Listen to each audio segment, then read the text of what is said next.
Mapapawaw ka sa sarap ng veggie steak na lulutuin natin ngayon mga lalabs. Ano pang hinihintay natin? Samahan niyo ako magluto for today's video. At sobrang sarap nga yan. Abay, napaka-sobrang smell lang inyong Inday. O diba nakikita niyo naman laki ng ngipin niya. Charot! Laki ng ngiti. Ganon. At napakasarap naman talaga ng ating pagkakaluto. At ano pang hinihintay nyo? At ito na, nag-iat na tayo ng bawang. Sudo natin yung sibuyas. At na-slice na rin po natin ang ating veggie. Kaya ready na tayong magluto.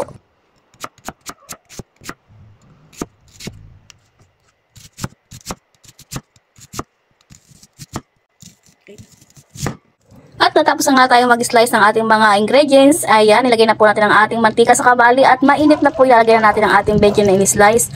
Pipratuhin po natin, hindi natin masyadong tutustutin, konti lang mga lalabs para hindi siya masyadong tumigas. Ayan. Pupulahin lang natin yung mga lalabs, yung alam nating medyo tama lang ang pagkakaluto, pagkakaprito kasi lulutuin pa natin yan sa mga ingredients niya mga lalabs para masarap ang ating steak. O diba, ganyan lang o diba, ganun kasarap yan mga lalabs. I-try nyo ito. Kung may veggies kayo dyan, iluto nyo na.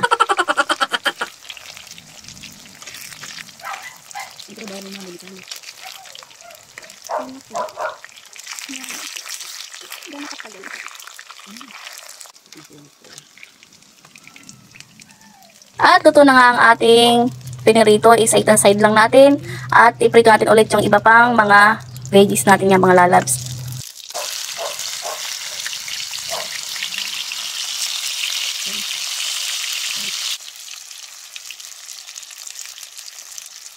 At yung second batch nga natin na inubos na natin prituin mga lalabs para wag natin balik-balikan, ganon.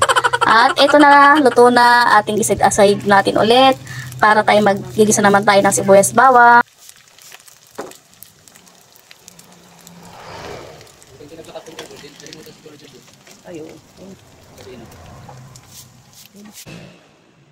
At ilagay na natin ang ating bawang. Maya-maya lang po ay isusunod natin ang ating sibuyas. Dalawa po yan. Yung pong isa ay panghuli. Huwag natin ubusin dyan. Dalawa naman pong malaking sibuyas yan para may tira tayo mamaya. Pampaganda at pampasarap. At ilagay na nga natin ang ating mga veggies yung mga lalabs. At halo-haloin lang natin. Ganyan ang ating pagluluto. At maya-maya ilagay na natin ang ating mga ingredients pa dyan. Lagyan natin ng soy sauce. Ayan. At paminta. Konting pampalasa. At syempre may konting tubig para mas maluto pa siya mga lalabs ko.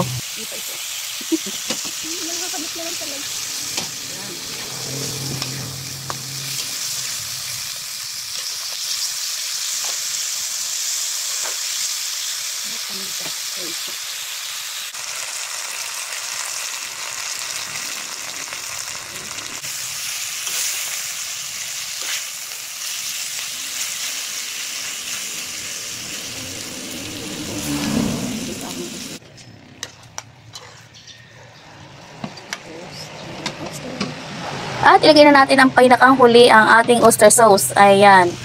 Napakasarap niya mga lalabs. At mamaya-maya, PK man time. Check niyo muna. At ito pala yung panghuli mga lalabs. Yung sibuyas nating itinira kanina. Talagang malilimutan na si Inday. Kaya pagpasensyahan nyo na. Alam nyo naman. Tumatanda na at lola na. Syempre, o diba? Ayan ang nagpapasarap sa ating veggies, yung mga sibuyas na yan, napakarami, napakasarap niya mga lalabs ko. I-try nyo na. Ano pang hinihintay nyo at titikman na natin yan. At sigurado namang mapapawaw ka sa sarap.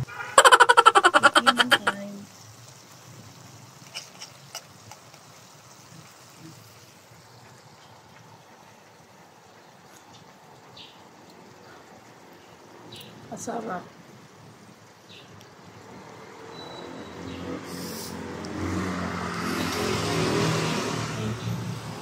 Sarap giling.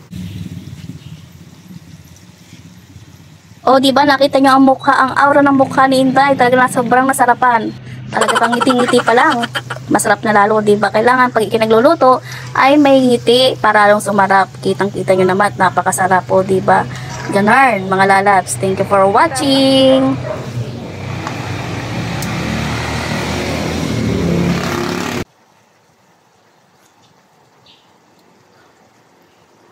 Masarap.